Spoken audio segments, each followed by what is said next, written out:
I was talking to her for a while, and I had met her previously, and then we started talking. Before I could say anything, I found out she was in a relationship. We'd wake up and continue the conversation like straight up. So I was getting signals and stuff here and there, and I reciprocated. And then I asked her, "Do you have a partner?" And she was like, "Yeah, I do." She acted like it was normal.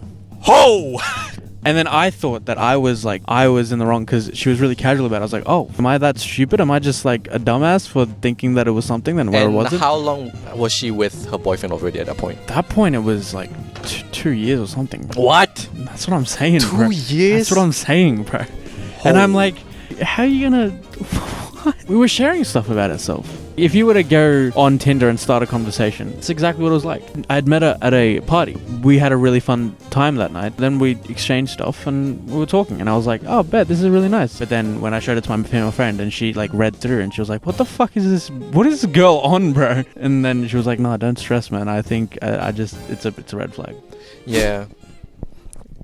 I feel like maybe she definitely felt something for you still, but she's like, I don't know. I don't think she looked at you as just for fun. It was definitely like there was something. But that's what I thought. Yeah. But like, listen, then I was just like, afterwards I was like, it is what it is. Yeah. And so I stopped. But that's the main difference between you and like I guess a lot of guys, right? A lot of guys would probably been like, bro, I already fall in love with her. Like, I already picture like her as my wife and like all these kind of things. And they've already, went to the deep end. And the other opposite end of it would be like some guys would be like, nah, I've got to take you away from your boyfriend. You know what I mean? Yeah. So like, I don't know. She's definitely a red flag for that. Yeah. Because, I mean, I think guys naturally go through more of these stories because like we are the chasers for the most part. And then girls are like, they just reciprocate for fun or like, it's up to them, right? At the end of the day, like it's up to them whether it goes to the next level or not. And I mean, that's just the risk that we take every single time. This is the other thing that I don't like about fucking texting in that particular phase. Yeah. Right? Before you're both like, okay, I like you, I want to be in a relationship with you, right? That weird fucking... that quote-unquote situationship where you're like, what are we? Like, you don't even want to say what you are. Yeah, but I'd rather go through that, like, in person. Like, go out, meet with each other. And obviously, like, still text. But there's times where if that's the only thing you're doing, it's so dumb, bro. Yeah. It's stupid, man. Yeah, unless it's long distance, of course. Like, so... No, that's a different... But then you have calls as well. Yeah. Right, exactly. So, and then like, still like FaceTime and stuff. Yeah. Yeah, but if it's like I'm saying like just text. Yeah. Then that's like, what the fuck are we doing here? Yeah. That's why to me one of the most relatable songs is still Dive by Ed Sheeran. And it's like the first line is already maybe I came on too strong. Maybe I waited too long. I just heard that, I'm like, come on, bro. Like, it's all the words that like guys think through, I feel like just the whole song is like just everything that a guy has went through once before. Yeah, for sure. And then the second verse is the do you have a tendency to lead some people on because I heard you do. I'm like, oh fuck's sake. Because I mean I remember seeing like a reel from a girl and like it, to be fair to them as well, sometimes like they have a genuine friendship from a guy and then they get confessed to and the guy and she says no, like I don't see you that way, and they're like, and then they lose a friend and they're like, man, like all I wanted was a friendship, and because I don't feel the same way, I lose a friend as well. So like I can understand. You can certainly understand that point of view, right? Because no one is obliged to like someone, and if there's like a genuine friendship there, then that's unfortunate. That is unfortunate. I mean, people still try to be friends afterwards, but I mean. Yeah, but that's why I wanted to know a little bit like what are like some of the things that, or like a detail in your text that you could say, okay, we definitely liked each other, because it can still be like a lot of texting, but there has to be like a thing that makes a difference in it, I called her cute and she called me handsome. Oh shit. Oh fuck. I mean, do you need more? Do you want to name this bitch or like? No. Oh my god! What? That's what I'm saying, bro. Oh, that's what I'm saying. That's mad. It's weird. She probably might have enjoyed it, though. Even after, I was still thinking, like, maybe it wasn't. Wait, then what happened after, like, she told you she had a boyfriend? No, she didn't tell me she had a boyfriend. I found out she had a boyfriend from a mutual friend. Yes. Then you, like, confront her about it? And then, no. I played around it. I asked her, how did I go about it? I think I asked her, like, oh, by the way, do you have a partner? That's how I said it. Oh, by the way, do you have a partner? And she was like, yeah, I do. And then that's it? And then that was it. And then you just didn't talk to her? No, I didn't. No, not that I didn't talk to her. After she said, oh, yeah, I do. I think I made up for it with, like, asking for fucking advice or some shit. Slut. Bro, I think she was definitely cheating, man. 100%. Yeah. Like, to be flirting and shit. I think it was jarring how casual she was about it. Yeah. That's what hit me in the face. I was like, oh, well, okay. Yeah. And then afterwards, I just slowly stopped. Yeah. God damn. To all the guys out there, man, be careful, man. For all these hoes out here. All these cheating hoes out here. Yeah. Emotional cheating is the scariest, man. But that's the thing, like, you can never guess what's inside a person's head. Yeah. You know? Yeah. You might have saved the guy. He, like, maybe he didn't know, or, like, I don't know, maybe it's their thing. Yeah, maybe. Yeah. I feel like it's not necessarily... it can't be a thing, because, like, if it's a thing, then it would be more like a... You know, everyone has, like, their own kinks and that kind of shit. Yeah. But this is, like, she's just enjoying the flirt and shit. Yeah, I was just like, well, fuck you. Yeah. You should have found out who was the boyfriend, and then talk to him and be like, bro, I just letting you know, man. Bro, I just wanted to step away from that whole thing. No drama, like, yeah. No drama. I was like, fuck this shit. I'm out. Yeah, man. I hope you enjoy your life or whatnot. But I mean, see, like, I've also had other female friends who have, like, gone through that with, like, dudes. Yeah. You know, there's just fuckboys out there as well. But that's the thing. You see, the main difference is I feel like there's a lot of fuckboys out there, and they're trying to get into the girl's pants, right? But for a girl to do that to you, to me, the messed up part is, like, the emotions are deep, right? It's like it's going in deep, and, like, you're playing with that emotional tool. I see. You know? Yeah. And slowly, as I realized, as I grew up, and, like, I'm not saying obviously you shouldn't cheat, you shouldn't like fucking manipulate people for sex, right? But there is, like, the sex part of it, which is, I guess it is important, but it's like it's still just sex. But then once you have, like, the emotional part and you manipulate emotions, that's where, like, it really fucks you up. Yeah, that's the part where I don't like. Yeah. Because you can't mess with emotions. I would love to share more, but I can't. There's still some fresh things going on. Yeah, I can't do it. Yeah, man. I mean, it depends on the person who's like receiving the damage as well, right? Yeah. Because it's like, yeah, because look at it this way, right? Like, for example, if the fuckboy comes in and out of this girl's life, right? And, like, maybe they fucked and then she left, and, like, yeah, I mean, she is sad, and, like, it is still a bad thing. But, like, let's say a girl, like, fucking puts you in and, like emotionally traps you, and, like, you are in love with her and everything. It's like, oh no, I got a boyfriend. Bro, you are gonna fucking be depressed, and, like, you're gonna go to the gym. Everything about your life is gonna change, you know.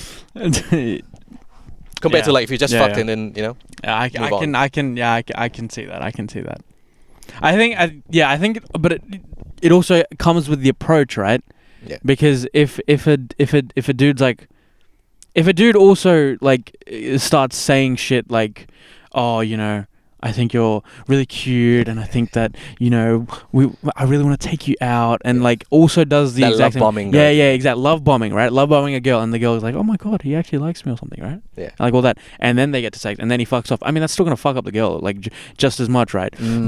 Because at that point, it's not just sex and leave. Yeah. At that point, it's also like, oh man. That's where Taylor Swift songs come from, bro. Yeah. See? That's such a good point. That's where Taylor Swift songs come from, man. Bro, then why do you think there's so many fucking people out there that are Swifties? Yeah. It's all relatable, bro. Oh, God. That makes sense. Bro, which one would hurt you more? Because I already have this answer. Like, if your girl, like, had sex with another guy, like, randomly out of nowhere, maybe she was drunk or whatever, or she had like a whole night's conversation of emotional deep talk with a guy. Oh man, that's tough. That's tough. Right. There could be like she was drunk, or like there was just one night where like things were just right, and then she had sex with this guy, or like you were away for a long time, you're in the army or whatever, or there was one night where like her and this dude from 12 a.m. all the way to like 4 a.m. they were talking about life and love and shit. Okay, listen. I think for me personally, if you're in a committed relationship, I think cheating is inexcusable, and that's because both is cheating. It's just which one hurts you more. But here's the thing. I think physically cheating, I think, is like inexcusable for me, right? Personally, from where I am in life right now, that's my viewpoint of it. I think the late night long talk, the emotional talk that if she was to have with another dude, I think I'd need to see her viewpoint from it first. I think I would like to understand what it was that she shared with him that she couldn't share with me, and why that was the case. Because then see it in this way, right? If one person in that relationship is withering a little bit, and it's getting hard for them to speak to their partner, and they need to release that somehow, and if they were to talk to another person about it, right, as a way of just getting it off their chest, then I think that would be a wake-up call for the other person to be like, okay, maybe there's a reason why that, you know, this person couldn't share such a conversation with me, and let's work on that, right? So that I'm the one that you can, you know, be comfortable enough to have that long conversation with. Why was it that you went to that person?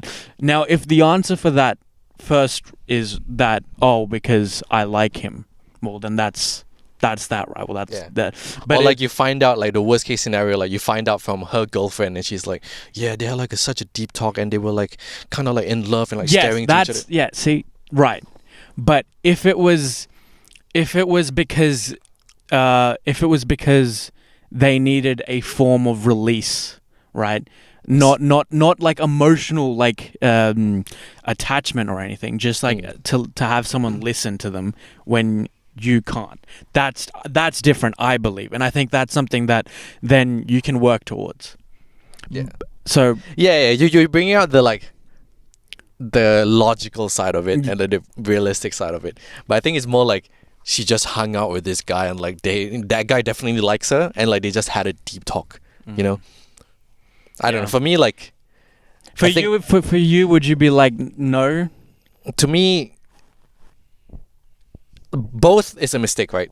Both is equally wrong, 100%. But when I'm talking about the sex thing, where I'm talking about like it's not they're not in the best state. It's not like they purposely went out and like they're having sex. It's like something has happened, right? Like maybe they're drunk or like whatever it is. Like I don't know what's the case. But for me, the part where like they're just having deep conversations with each other like throughout the whole night, I just can't. Because like it just means like maybe because I also communicate a lot, and the fact that if she's doing that with another guy, like I'll just okay. I get your point of view now, right. I guess what I said earlier comes from the perspective of that happening because the relationship is not in its best place.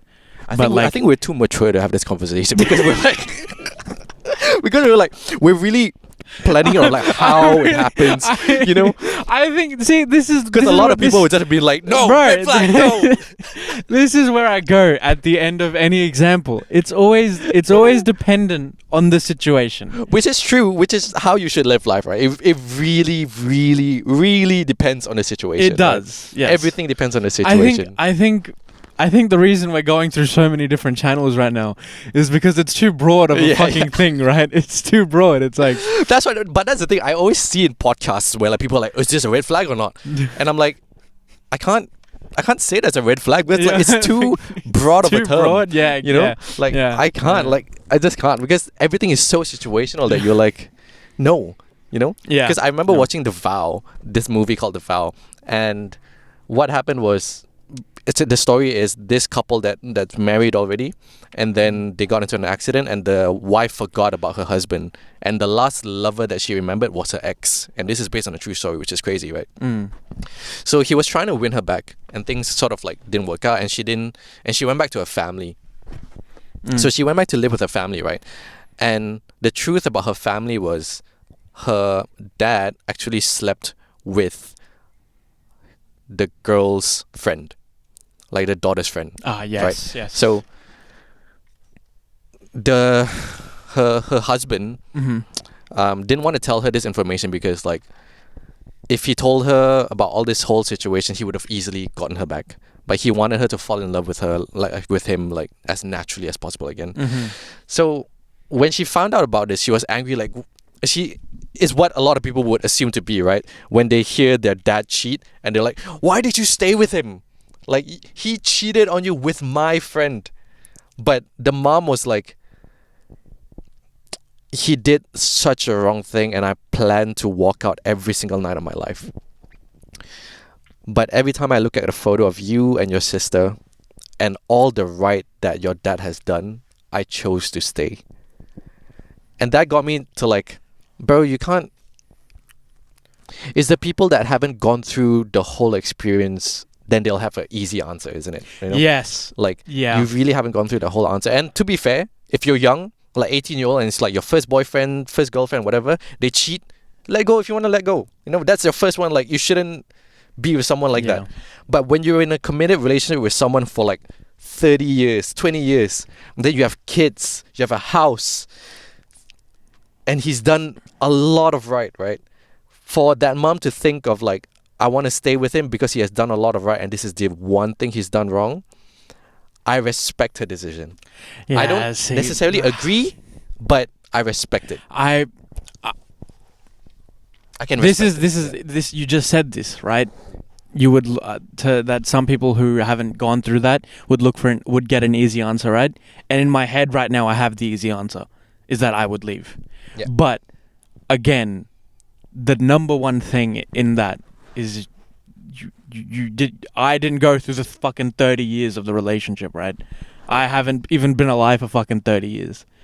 So I can't put out an answer to that I think would be backed by any credible like fucking opinion on my behalf. Yeah. So exactly, like let's say for example, maybe even something that we find like we know is wrong, right? Like let's say if your dad is like always abusing you or something, would you just leave the house?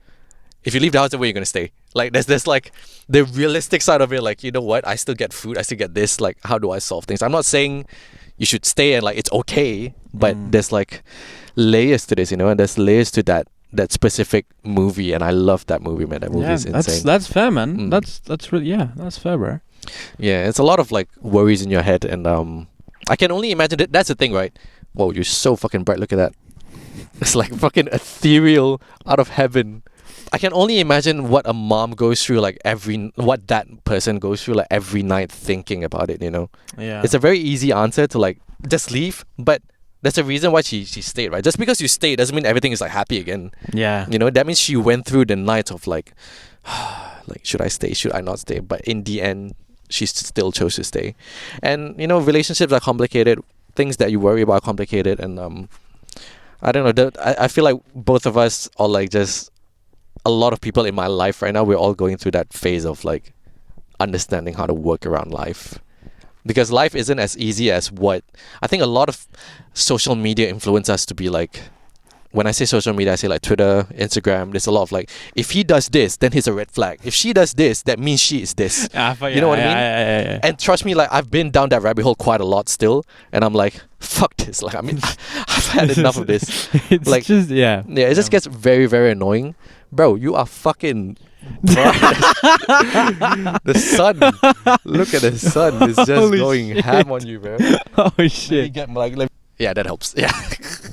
Social media has like a lot of things where they're like, oh, this is a red flag, this is a this, like whatever it is, you know, like at the end of the day, everyone's if you do this different. You're wrong, if you do this you're right. Yeah, exactly, bro. It's so fucking annoying. And the only thing that you can go with is like if they do this might be an indicator of something. then would you want to stay? Or are you okay with it?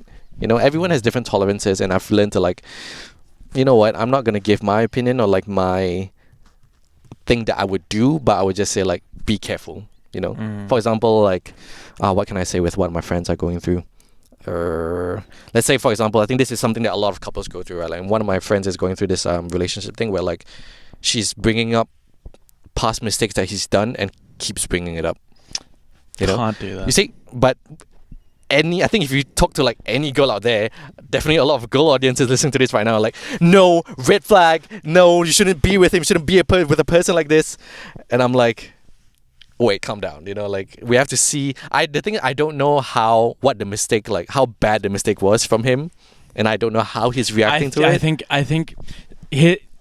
I think that it depends on how. The reason I said that is because I was thinking that it's if one person makes a mistake, but they genuinely try to move on and better themselves, right? If the other person brings up that mistake constantly, right, as a reminder for why they're in the right, or why they have, I don't know, moral superiority or some shit, then I think that's wrong, right? But if you were to make a mistake and then you don't work on yourself, you don't try to better yourself, you don't try to learn from it, you don't try to grow, right? Then that's where, if you were to bring that mistake up as a reminder, not for moral superiority, but as like a, come on, you know? Yeah, if we relate back to that mother, right?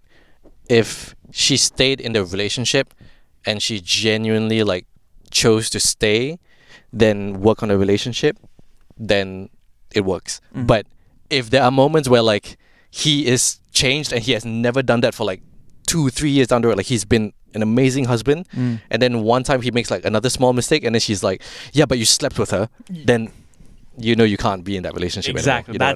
You're exactly right. That's where I was coming. Yeah, damn. I like how we plan to talk about a little bit more about worry this episode. We just talked about relationships non-stop. But that's in general, like that's what life is, right? Yeah. I remember hearing a quote where like the whole point of life is the relationships you build upon it. I think it was from Justin Bieber, actually. Oh, really? Like, to be able to get true relationships. You know, like even something that we have, like just a true friendship and like just people caring for each other. That's like something that you really, really value. Yeah. Because even at work, like now I think about it, some days are just a lot easier just because there are people that I love there. Yeah, exactly. You know? No, exactly. You're exactly. If it weren't for them, I just won't work. It just, yeah. It's just genuinely about the relationships, and let's go a bit about relationships. Let's dive into it. Yeah, let's go into a bit of the. Let me start this one. Yeah, there was a lot of stories in this book with how to stop worrying and start living. To be honest, I'm rereading it like for the second time because I'm someone who worries a lot. Like fucking, I worry so much. I think you can see it. I think a lot of people can see it. Like I tend to get a little bit more quiet. I think it's just because my brain is like processing it. Yeah, you think a lot. Yeah, and I think it's not I can't say it's a bad thing because that's the price you pay to be a caring person, you know. For someone who is caring and sensitive and able to understand feelings, that's the price that I pay. It's like there'll be some nights where I overthink a lot, but it's also that exact same mechanism in my brain is why I can help a lot of people, you know. So that's fine. So I started to like buy this book just to see if it can help me. Yeah. And surprisingly enough, it's like a lot of people think when you're starting to read a book, like it will solve shit. But what this book essentially does is just sharing stories from other people. It offers perspective. Yeah, it's just perspective. It's just perspective, man. Yeah. And I want to share like one of these stories that it has in the book, and I'll tell you the lessons that I learned and like just things that we reflect on, man. Like it's really, really cool because in this era of like 21st century, right? You know, like you worry like, oh my god, I don't have enough money, I'm broke, I have $30, I have all these things, and then I have to like pay the bills or whatever, and then you're like, but I still have a fucking roof over my head, and I'm still thinking about what I can eat tomorrow, you know, like, and then you start seeing these people's problems, you're like, oh, okay, I'm not too bad right now, you know. Yeah, I think I bought it right after my car broke down because I thought like the world was going to shit when my car broke down once. And like everybody around me was also like, oh my god, you okay? You okay? And like, fair enough, that means everyone's living a luxury life, to be honest. And even when I read like Elon Musk's book, where he was like, one of the cars that he first bought was so bad that there was no air condition, no nothing. Like they had to top up the coolant every single time, and that's the issue with my car, right? The coolant's leaking, and I haven't even topped up the coolant in a while, and it's still okay. And one of his wheels just came off, like not even the tire or whatever, like the whole wheel just flew off, and he was like, fuck, okay, like let me just do the next thing. So yeah, it's just about perspective, right? So here's the story, right? It's a story told by Robert Moore of Maplewood, New Jersey.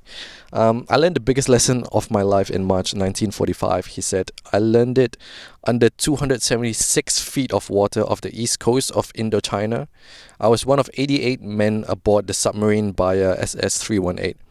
We had discovered by radar that a small Japanese convoy was coming our way.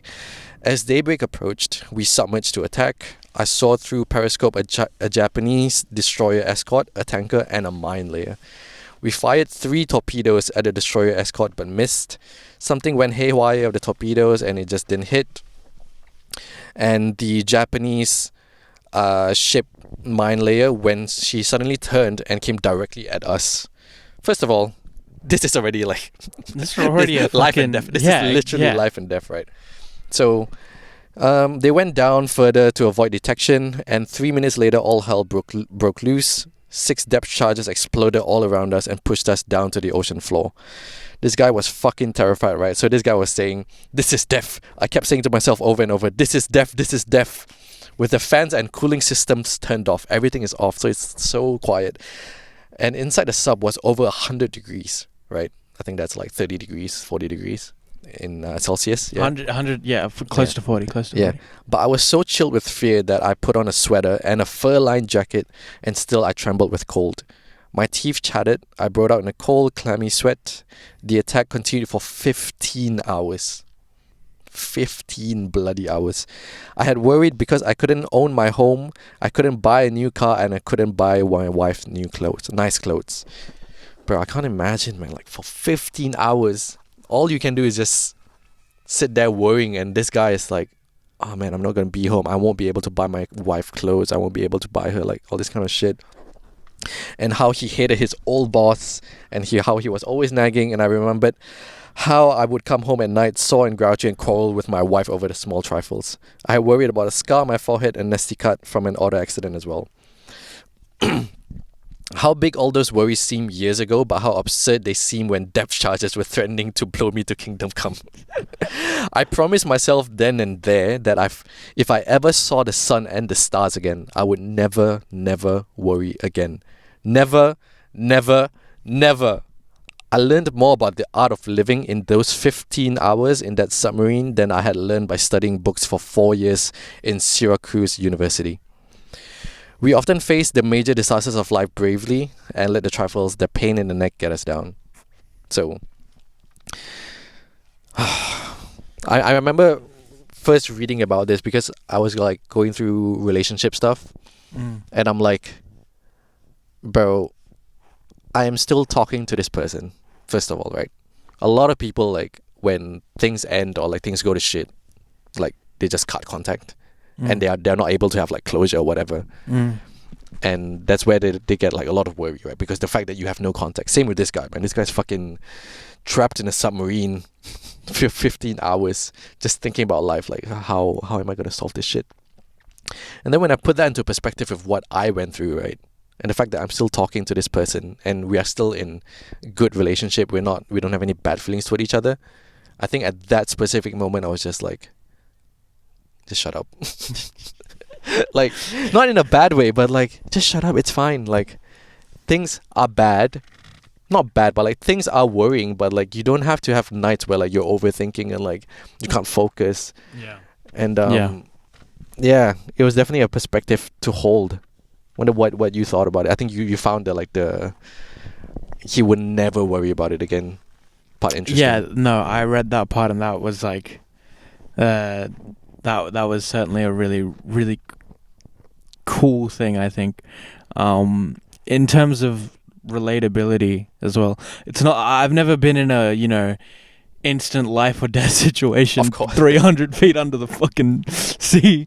But I remember when I was in the hospital, and they were just just being alone in that room.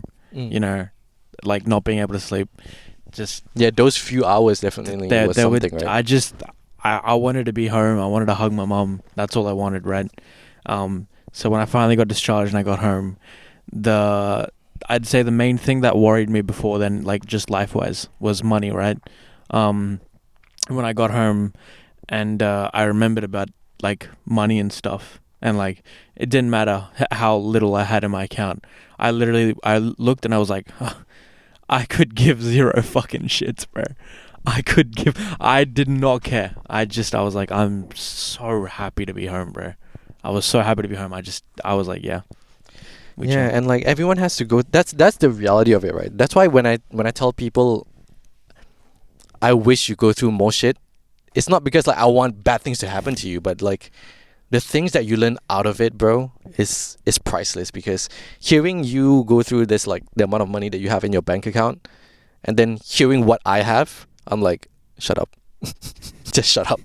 Because like I can still pay for everything. It sucks, like, because I just paid for my bill, I paid for my flight ticket back home and everything, and I'm like, the fact that I even still have money to like go out to eat and everything, like, just shut up and appreciate life first.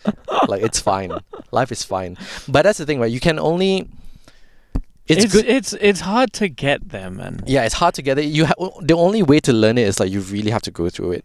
Yeah. Yeah. And like the people listening to this episode is like, only the people who are going through like, I guess, less worse than us, and they're listening to this, then they're like, oh, like life is not too bad. Yeah. Yeah. And it's good to get perspective from people who, in a sense, go through worse and be like, I appreciate life. Yeah. Rather than comparing it to people who have it better and just moping about it. Because there's no point in moping in life. There's no point crying over spilled milk. And how do you even debate that, right? Yeah, it's like if you're debating that, you're just coping. But let's be real, you're coping. You're coping hard. Yeah. Because it's why... There's no point, man. Yeah. There is no point. Yeah. Which brings me to a good point for the next story. Is there's no point crying over spilled milk. Yes, I like this guy. So this one goes by this guy. All right. Let me see how much I had the privilege of attending. All right, so this guy, Mr. Saunders, told me that the teacher of his hygiene class, Dr. Paul Brandwine, taught him one of the most valuable lessons that he had ever learned. I was only in my teens, said Alan Saunders, as he told me the stories, but I was a worrier even then. I used to stew and fret about mistakes I had made. If I turned in an examination paper, I used to lie awake and chew my fingernails for fear I hadn't passed. I was always living over the things I had done and wishing I'd done them differently. Thinking over the things I had said and wishing I'd said them better. I don't know if you had this, but like every time I send like my assignment in, I always look at it like, did I submit it? Did I submit it to the right thing? Yeah. Did I submit the right thing? Did I submit the right file? And after I send it, I'll download it back. Yeah, you'll download it back to see it's the same thing. Yeah, for sure. Bro, 100%. we all do it, and like, this guy is talking exactly about that, alright? So then one morning, our class filed into the science laboratory, and there was the teacher, Dr. Paul, with a bottle of milk prominently displayed on the edge of a desk. We all sat down staring at the milk and wondering what it had to do with the hygiene course he was teaching. Then all of a sudden, Dr. Paul stood up, swept the bottle of milk with a crash in the sink and shouted, "Don't cry over spilled milk, bitch!" No, I'm kidding. He didn't say bitch, right? He then made us all come to the sink and look at the wreckage. Take a good look, he told us, because I want you to remember this lesson for the rest of your life. That milk is gone. You can see when it's down the drain. All the fussing and hair pulling in the world won't bring back a drop of it. With a little thought and prevention, that milk might have been saved. But it's too late now. All we can do is write it off, forget it, and go on to the next thing. I think the main thing for me with this is like, we all get that phrase thrown at us a lot. But there's something about representing it in motion can really bring it to life. And it has to be sudden. Like, it can't be like, okay, let me teach you a lesson. It has to just be like, You just like have the milk there and just. I know you said that you would have liked to have seen a teacher in your school do something like that. Yeah, because I'm sure everyone has faced this in class before, like after an exam, and then like the next few days where they just go into class and everybody's like, that paper was fucked, man. That paper was so hard, like we can't, Yeah. It is funny. I think in early years, that is certainly how everyone felt. But I think, what I noticed in like our later high school years, right? Everyone stopped giving a shit, right? Yeah. Everyone just stopped caring. Yeah. So that worry would last maybe like 5 or 6 minutes after the test or exam finished, and if you weren't comfortable with your performance, right, you'd go to your friends and be like, "Did you also do shit?" And then if they'd say yes, you'd be like, "Yes, let's go." That phase would last for like a maximum 10 minutes, and then we'd go to KFC and fucking chow down or something. Yeah, but there was definitely still some other students. But there was definitely, like the next day you'd see like if you actually gave a shit about your education, yeah, right, you'd see like the academic STEM kids like come into physics and be like, but that's the thing, right? The book is just reminding you, like, even with the smallest things, like it's going back to like we literally just talked about this guy in a submarine and about to die, and then there's also the other side of it where like just don't go into class worrying about the test that you already done. Like, what's the point? Yeah. And there's also like, I don't know if you've had this, where like, did I write this or did I write that? Yes. And you're like, what's the point? So there's a lot of moments in my life, I think recently, where I was like, I loved talking about it and trying to like rectify my situation, that I realized like, what is the point? Like at this point in like the, let's say, friendship, relationship, whatever it is, right? It's like, if you keep talking about it, the only thing that it's going to do is put you both in this mood. Yeah. Like, you just don't want to be in that mood. The only thing you can do about it is genuinely just forget about it and like do something that's beneficial for the both of you, like working out or like going to eat or whatever it is, just to like loosen up. You know? For sure, 100%. I also think that this is a lot easier said than done, 100%. because even I mean, come on, even after talking about this, I'm sure there'll be points where like something happens and we're like, the next day we're like, oh, for fuck's sake, did I do right? But I also think that having this as a reminder is good to have, Yeah, that's human, right? We need reminders. Yeah, there's a reason why in our religion, Islam, is like we pray 5 times a day. There's a reason why that happens, because it's not about the fact that like some people look at it, oh my god, you pray 5 times a day, that's mad. It's like it takes 5 minutes to pray, maybe 10 minutes like as a whole. And like as humans, you just need reminders. You need constant validation, right? Yeah. Same thing. Like in a relationship, you need constant validation. Like sometimes like you would love your partner to say you're handsome, you're pretty or whatever. Like this is the whole point, right? Like the whole point of us sharing the story is not that we're perfect. It's the fact that we sharing it is also reminding ourselves to not drop into that stage too much, at least. Too much. Yeah. Recently, wow, I didn't really see it from that perspective, in like the reminding thing. But that makes sense, It's like, especially if you're following in the footsteps of something, right? To have a reminder as you go through your day, your life, your week, your month. That's cool. Yeah, everything, bro. Because even like humans are habit creatures, Like when you stop the habit, you just forget. Doesn't matter how good you are, like you will forget a little bit, but it's easier to come back to. I remember there was this thing from Marcus Aurelius and a few other people, like life is like moving a boulder up a hill, It's just a constant going up, and you're always trying to push this thing up. But there will be days where you slip. There will be days where you're tired and you fall back down. But the second you fall back down a bit, you're going back in life, right? You're going back a step. But that's okay, because once you've already reached, like, for example, the midpoint, and you go back down, you've already gained the strength. You already know how to push it up. So it's easier for you to go back up further. Yeah. And it's a constant of like going up and down, up and down. That's just what life is. Yeah, wow. And we need reminders every single time. So yeah, you're not wrong. Yeah. Let's share the last story, man. This is the one that to me was, I don't know, it just hit me differently. I don't know why. Even though it was like from a woman and everything, but it's pretty cool. Okay.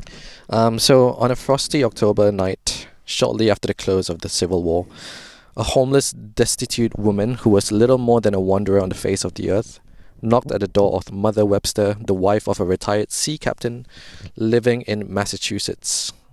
Opening the door, Mother Webster saw a frail little creature, scarcely more than 100 pounds of frightened skin and bones. The stranger, a Mrs. Glover, explained she was seeking a home where she could think and work out a great problem that absorbed her day and night. "Why not stay here?" Mrs. Webster replied.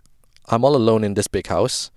Mrs. Glover might have remained indefinitely with Mother Webster if the latter's son-in-law, Bill Ellis, hadn't come up home from New York for a vacation. When he discovered Mrs. Glover's presence, he shouted, "I'll have no vagabonds in this house." I have no idea what that means, but I think they just won't have her in the house. And he shoved this homeless woman out of the door. "I'll have no vagabonds in this house." And she shoved this homeless woman out of the door. A driving rain was falling. She stood shivering in the rain for a few minutes and then started down the road looking for shelter. Here's the astonishing part of the story. That quote-unquote vagabond whom Bill Ellis put out of the house was destined to have as much influence on the thinking of the world as any other woman out there. She is known to the millions of devoted followers as Mary Baker Eddy, the founder of Christian Science. Did you find out what a vagabond was? Yeah, a person who roams from place to place without a fixed home. Okay, yeah. So, yet, until this time, she had known little in life except sickness, sorrow, and tragedy. Her first husband had died shortly after their marriage. Her second husband had deserted her and eloped with a married woman. He later died in a poor house, and she had only one child, a son. And she was forced because of poverty, illness, and jealousy to give him up when he was 4 years old. She lost all track of him and never saw him again for 31 years. Because of her own ill health, Mrs. Eddy had been interested for years in what she called the science of mind healing, but the dramatic turning point in her life occurred when she was in Lynn, Massachusetts, walking down one cold day, and she slipped and fell on the icy pavement. Okay, I just want to stop there first. Just this first part of like the problems that she went through, I just stopped and like took into process because there was a lot. For example, let's go. Her first husband had died, right? Your first husband, your first love, man, like died. I don't know how you process that alone already. And then her second husband deserted her and eloped with a different married woman. Whoa, deep this as well, yeah? That second husband probably did so much for her to process the grief of her first one. Yeah. And then after most likely, helping her get through it and then falling in love again, he left. Yeah. That's fucked. It's mad, right? That's mad. Yeah. That is fucked. And then he died, and then she only had one child left. Her only hope her only reason to stay alive. And she had to give her up because she couldn't raise him.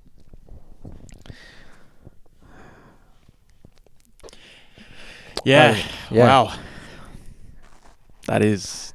And what happened to this lady was she fell down on a cold day once, and she was knocked unconscious. Her spine was so injured that she was convulsed with spasms, and even the doctors expected her to die.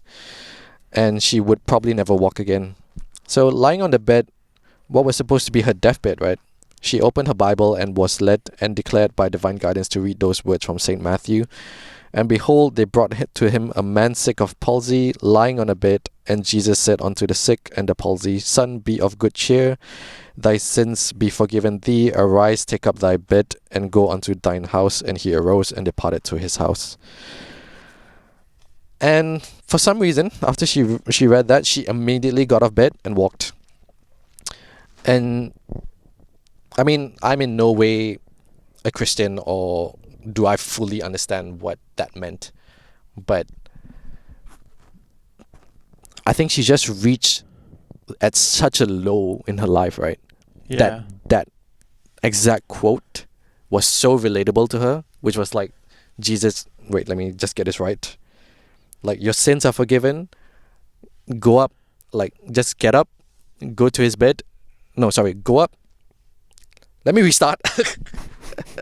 She has processed everything already, right? And like the quote was, the verse was, get up, rise, and go to his house. Means like walk towards God, right? I think at that point, like everything was just rock bottom for her. She's like, this is my religion. Let me just walk towards God. Like she really like internalized that. Just like how the submarine guy was like, if I get out of this alive, I will not worry about it. She just internalized that so hard that she just got up, and the doctors were like, what the fuck is happening right now, you know? And damn, bro. It's the just fuck? Every story is a constant reminder that like your mind really does something, and like there's a blessing and a good when you really reach the lowest of lowest in your life. If you don't ever give up, you know, because you saw like in my room, right, I have that one Quran verse where Allah does not burden a soul more than it can bear. Yeah. So no matter what it is, like you can always bear with it, and every single time you go through the lowest of the lowest, man, you get out way stronger. Right. Yeah, I was first. I just want to say that's such a hard bar, bro. Honestly, it's a hard ass bar, bro. It's so cold. It is actually genuinely so cold. I'm surprised no one sampled that yet. Sampled it. Yeah, I'm sorry. I don't mean to offend. But like if you take that seriously, right? It's one thing to hear that, and then it's completely different to believe in it. And I think it was her being as low as she was that she was able to believe in it. Because at that point, what else can you really do? Right? So to read what she read was enough to give her strength, man. And I don't know, I'm not a doctor or anything. I don't know how, that works, but there are so many stories of mental fortitude overcoming what you can only assume to be impossible bounds. So it's sick. Really, really cool. Yeah, it's really cool, man. I don't know why, like I kind of pictured it like if it was my mom. Like when I first heard the story, being like, I can't imagine if my mom went through that, Yo. Like, yeah, that's fucked. Like to have to give me up and everything, and just the fact that she's very blessed, obviously, to have 4 boys, but at the same time, like I can't imagine what was the pain she went through to like raise 4 boys as well, financially and everything. And I don't know. It's definitely a book that I recommend everyone reading, just because like it's a book that you don't read once. Like you keep rereading the stories and just learn from it. Yeah. And yeah. It comes back, doesn't it? Because perspectives can work as reminders. Yeah, yeah. Because man, I really can't imagine, like you would think your husband dying is already like a peak. You think the first sentence of that was it? That's peak. That's peak down, and then it. And then she basically goes up. Cheated on. she shoots up. Yeah, she shoots up. Trusts someone to love enough and to to be married again, and then that motherfucker doesn't die. That motherfucker leaves. Yeah, with a married woman. That motherfucker leaves with another person. Yeah.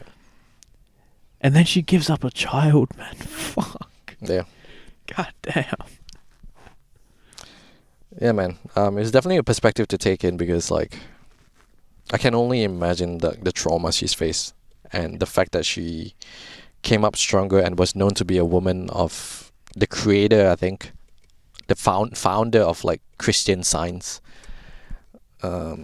It's absolutely brilliant, and it's a reminder to everyone, like no matter what your situation is, you can always be great. You just have to do it. I know it sounds like very easy, but it's easier said than done. Very, very much more easier said than done. But just I guess I mean, listen. At the end of the day, it really is just don't give up. No. Yeah, if we gave up, we wouldn't be here. Yeah. Yeah. I would have definitely went back to Singapore already at this point. So, guys, don't give up, and Keep fighting, dudes. Keep fighting. Keep fucking fighting. Keep fighting. Yeah. Keep fighting, and ask her ASAP if she has a boyfriend. Yeah, get it out in the open. Get it out in the open. Get it out in the open before you. Or if you're gonna be one of those guys that's like, I don't care if you're a boyfriend. I'm gonna what? I remember Post Malone song. I'm about to pull this girl like a ham. I mean, if you're down to do that, I mean, I don't know, man. I don't know who's meant for who, but yeah. Yeah, fuck. She, bro.